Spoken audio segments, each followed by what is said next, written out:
Hi students, good morning. जैसा कि मैंने पहले ही बताया था कि आज मैं आपको विभाजन सूत्र के कुछ एग्जाम्पल्स बताऊंगा। विभाजन सूत्र से रिलेटेड जो भी बातें थी वो मैं आपको पहले वीडियो में बता चुका हूं। अब हम आते विभाजन सूत्र में। विभाजन सूत्र से रिलेटेड कुछ एग्जाम्पल्स को सॉल्व करते हैं, जिसके द्वारा आप आसानी से क्लास 10 की एक्सरसाइज 7.2 के क्वेश्चनों को सॉल्व कर सकते हैं। इसमें यदि आपको किसी प्रकार की कठिनाई आए तो आप मेरे व्हाट्सएप नंबर पे क्वेश्चन व्हाट्सएप करके उसके विषय में जान सकते हैं, जिसका लिंक मैंने डिस्क्रिप्शन बॉक्स पे दे दिया है। चलिए अब आते हैं हम अपने एग्जाम्पल्स पे। जैसा कि आप लोगों को दिखाई पड़ रहा है कि बिंदु -4 6 बिंदुओं A -6 10 और B 3 - 8 को जोड़ने वाले रेखाखंड को किस अनुपात में विभाजित करता है। यहाँ पे एक रेखाखंड है जिसका नाम है AB, जैसा आप देख पा रहे हैं, और उसको कोई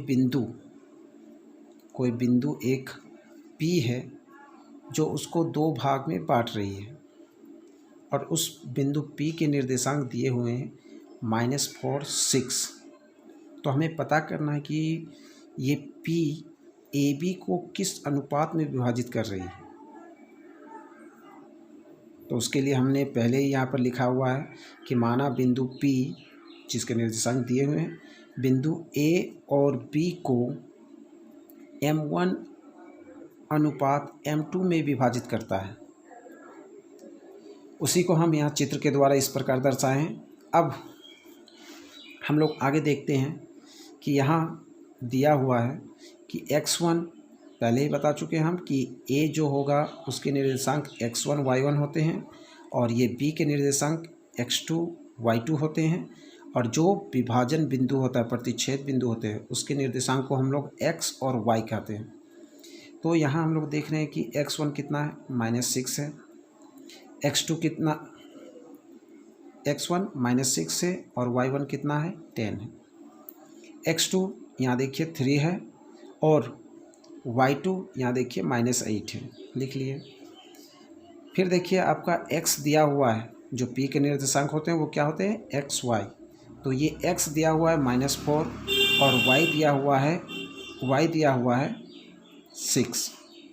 तो हमको निकालना क्या है, m1 और m2। आगे बढ़ते हैं। विभाजन सूत्र से हम लोगों को पता है कि विभाजन सूत्र से क्या होता है, x बराबर, विभाजन सूत्र से x बराबर होता है m1 x2 plus m2 x1 bye m1 plus m2। अब x देखिए आपका यहाँ x दिया हुआ था -4, तो x की जगह पे हम लोग लिखे -4 इक्वल टू m1 आपको नहीं पता था तो m1 को जैसे का तैसा हम यहाँ लिख दे रहे हैं। x2 देखिए आपको यहाँ दिखाई पड़ रहा है कि ये कितना है, 3 है, तो हम लोग लिख दिए इंटू 3, प्लस m2 आपको नहीं पता था इसलिए m2 को हम वैसे ही रहने दिए, इंटू हमको लिखना था x1 ये कितनी है, x1 देखिए, x1 यहाँ -6 है, तो हमने यहाँ पे -6 डाल दिया, बटे m1 m2 लिखना था, तो m1 और m2 तो हमें ज्ञात है नहीं, इसलिए हम लोग उन्हें m1 और m2 ही लिखते हैं। आगे बढ़ने पर हम लोग जानते हैं क्रॉस मल्टीप्लिकेशन करते हैं, तो ये -4 ये डिवाइड में था, इधर आके हो गया चुक, -4 डिवाइड में था, ये इधर आके इसके साथ मल्टीप्लाई हो गया। इधर आप देखिए मल्टीप्लाई कर रहे हैं इसको, 3 को -1 से, तो हो गया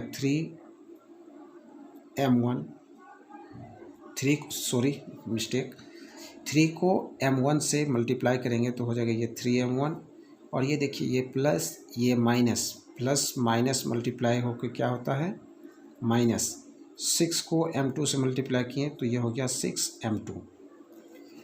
अब आगे बढ़ते हुए इस -4 को m1 से मल्टीप्लाई करेंगे हम, तो ये माइनस ये प्लस, -4 को m1 से मल्टीप्लाई करेंगे तो 4m1, ये प्लस माइनस 4 को m2 से मल्टीप्लाई करेंगे तो 4m2। ये देखिए 3m1 जब इसे जैसे तैसे उतार दिए यहाँ पे। आगे बढ़ते हैं। तो अब हम लोग m1 को एक साइड कर लेते हैं और m2 को एक साइड। तो देखिए -4m1 -3m1, क्योंकि यहाँ 3 जो थी, ये 3 जो यहाँ है वो प्लस में थी। इसको जब उस ओर ले जाएंगे बराबर के उस ओर, तो ये प्लस माइनस बन जाती है। तो ये 3 इधर आके बन गया -3m1। ठीक उसी प्रकार इधर मेरा बचा क्या, -6m2। ये -6m2 रहा, और ये जो -4m2 था, इसको जब बराबर को उस ओर ले जाएंगे ये +4m2 बन जाएगा, जैसा कि आप यहाँ देख रहे हैं। अब ये -4m1 और -3m1 दोनों को ऐड करेंगे तो ये बन जाएगा -7m1। और यहाँ देखिए एक माइनस एक प्लस में, जैसा कि पहले की वीडियो में मैं पहले बता चुका हूँ कि एक माइनस एक प्लस में होने पर हम लोग हमेशा क्या करते हैं, घटाते हैं।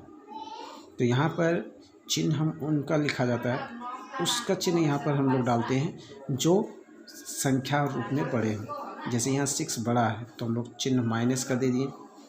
अब जो बड़ा है उसमें से छोटे को घटाना है, तो 6 में से 4 गया तो 2m2 बच गया। अब ये m1 इधर था ही, इसमें अब क्रॉस मल्टीप्लिकेशन करते हैं कि m1 m2 को एक साइड कर लेते हैं और सारे डिजिट को एक साइड। तो ये m1 को m1 रहने दिए, और ये जो m2 यहाँ 2 के साथ गुना में था, इसको इधर ले आए तो ये बन गया भागा में, यानी डिवाइड हो गया। ठीक उसी प्रकार इधर बचा -2, और ये जो 7 इसके साथ मल्टीप्लाई में था उसको इधर ले आए तो बन गया भागा में, यानी डिवाइड में हो गया -7। माइनस माइनस कट गया, यानी m1 m2 का अनुपात हो गया मेरा 2:7।